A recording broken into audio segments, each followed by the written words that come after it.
Alright, so when I was replacing my power steering pump, I had a problem getting all the air out. I kept thinking I had a bad pump, and when I was doing the bleeding procedure, I noticed that I had air sucking from this.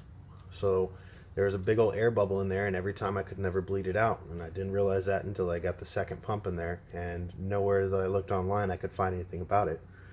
So if you disconnect the bottom line right here, and I took a turkey baster, which was like a syringe, so basically like a big medicine syringe. You pull a vacuum on this line with the syringe, and you're going to see all the little air bubbles coming out of it, and then you can force power steering fluid back in there, and then pull a vacuum again, and that'll help get the air out. Then you move to the top one, follow the same procedure, and then it'll bleed all the air out of this part of the cooler. You follow the line where it comes up here and goes onto this part.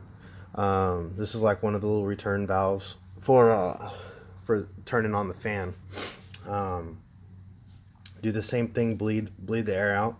Put your turkey baster on there, or syringe, whatever you're using.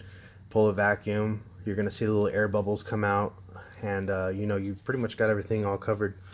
And put it back in there. But my truck was having a loud whining noise, and I couldn't get it to stop. And once I figured that out, I didn't have any problems with the power steering pump after that. Well, I hope that helped y'all out.